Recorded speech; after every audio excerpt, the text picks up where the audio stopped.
My name is Cadence, and I work the closing shift at a small dive bar in the quieter part of my town. The place is right off the highway, but the parking lot also has a back entrance available to the general town. It's nothing fancy, just a dimly lit spot where the regulars know each other by name, and the jukebox has been playing the same rotation of classic rock for years. Most of our customers are locals, truckers passing through, and the occasional lost tourist looking for a stiff drink. I like it, though. The routine is predictable, the tips are surprisingly decent, and I've learned how to handle the usual bar crowd, the talkers, the flirters, the quiet drinkers, and the ones who just want to be left alone.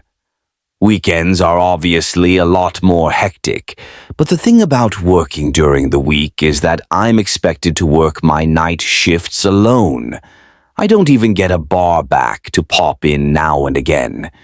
Yeah, it's obviously easier work and slower during the week, but I miss the company of my coworkers. I tend to be pretty vigilant during my shifts because we do get the occasional bar fight, considering the kinds of crowds we attract. That's why I clocked the guy immediately. It was sometime after 1 o'clock in the morning on a Tuesday when he walked in. If I had to guess, I'd say he was in his late 40s, but he was extremely clean-cut and well-groomed. Not the kind of look you'd expect from a guy his age in an area like this. He was wearing a black turtleneck underneath a black trench coat, definitely well-dressed but casual about it. I'm not sure how to explain it, but he had this aura of sophistication about him that makes you think of money. Real money, not the loud, look-at-me kind.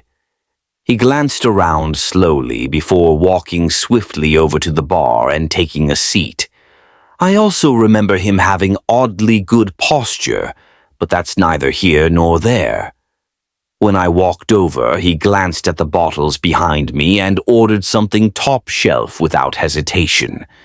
As I was pouring his drink, he asked me if I liked working here with a smile on his face.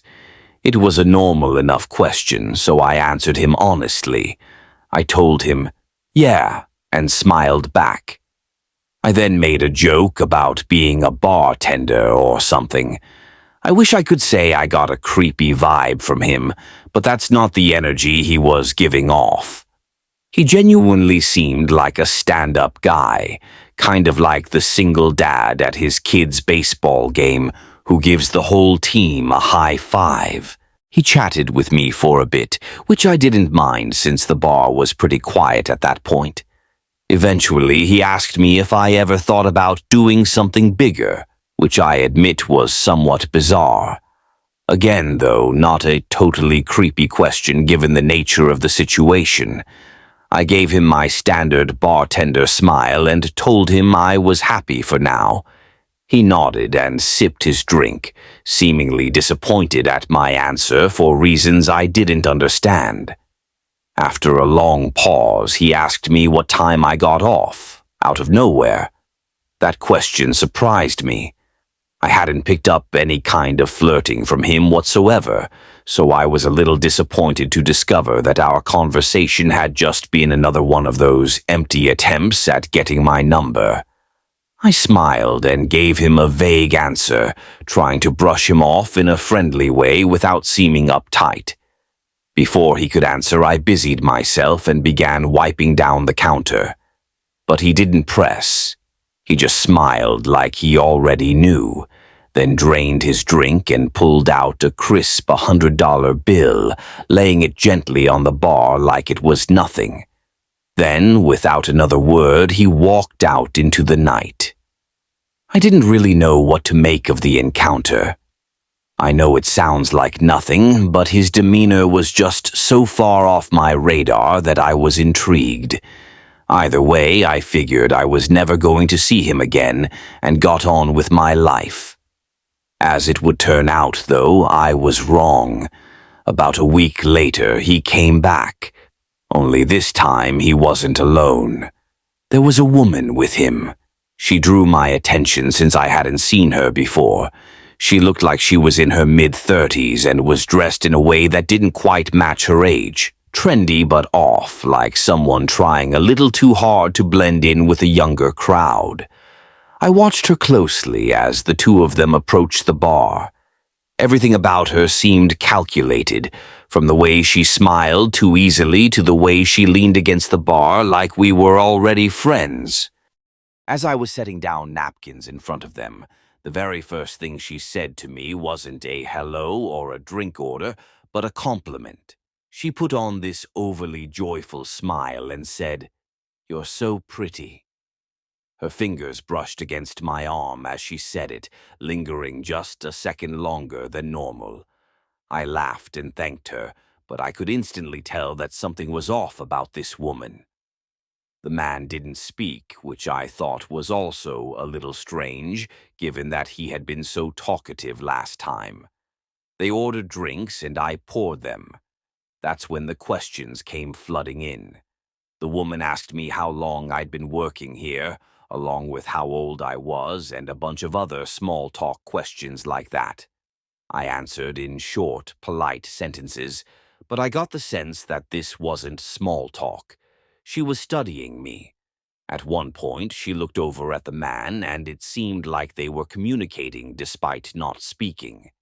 She looked back at me and told me that she ran an exclusive event club. She leaned in a bit as she said it, lowering her voice as if to prevent her being overheard by another patron.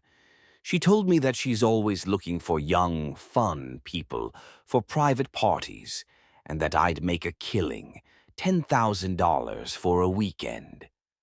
I let out a small, forced laugh and told her it sounded too good to be true. She insisted that it was real and told me that a bunch of girls like me worked for them. Her smile never faltered at any moment, which was starting to creep me out.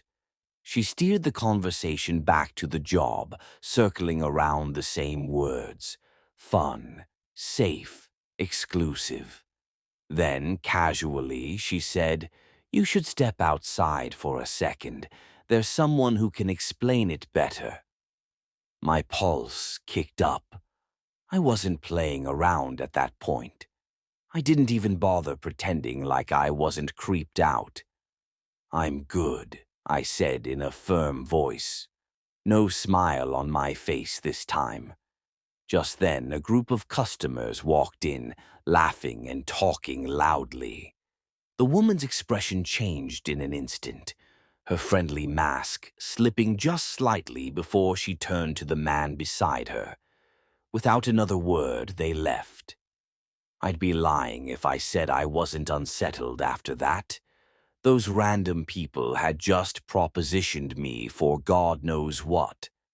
I told my coworkers and my boss about the situation, and we all agreed to keep an eye out should those people return.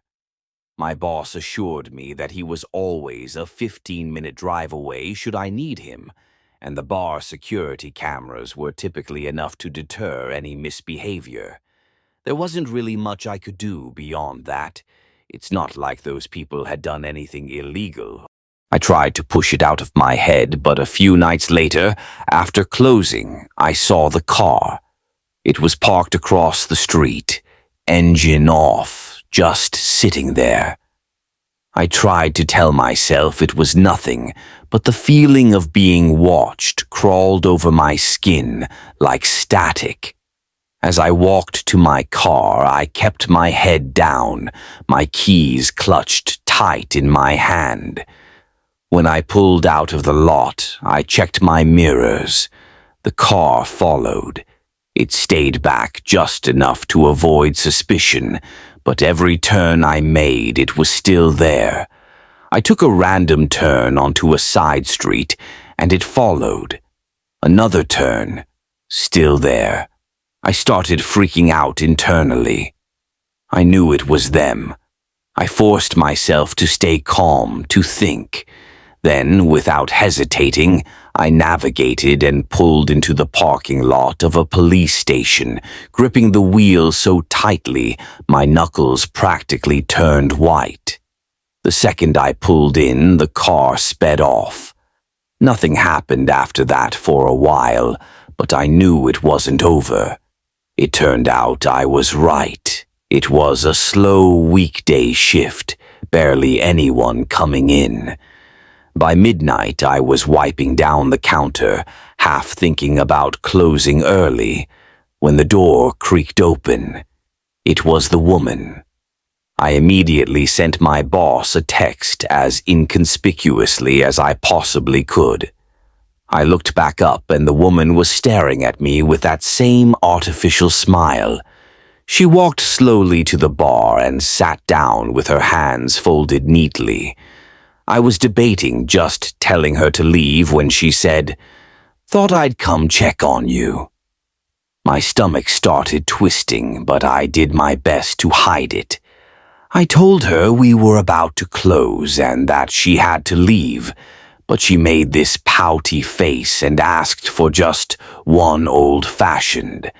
I thought about denying her, but I figured pouring the drink would stall her long enough for my boss to arrive. So I turned around and got started, trying to keep my cool. And then I heard it, the soft, unmistakable click of the front door shutting. I whipped around. The woman was gone. I felt this awful pit in my stomach as I stepped toward the entrance. Through the glass I saw it, a black van idling just outside. Without thinking, I locked the door as quickly as I could. But then, metal rattling from the back door. Someone was trying to get in. I didn't think. I grabbed the heaviest thing I could, a metal shaker, and clutched it like a weapon as I dialed 911 with my other hand. There was no way the police would get there in time, so I thought about making a run for it out the front door. But I didn't.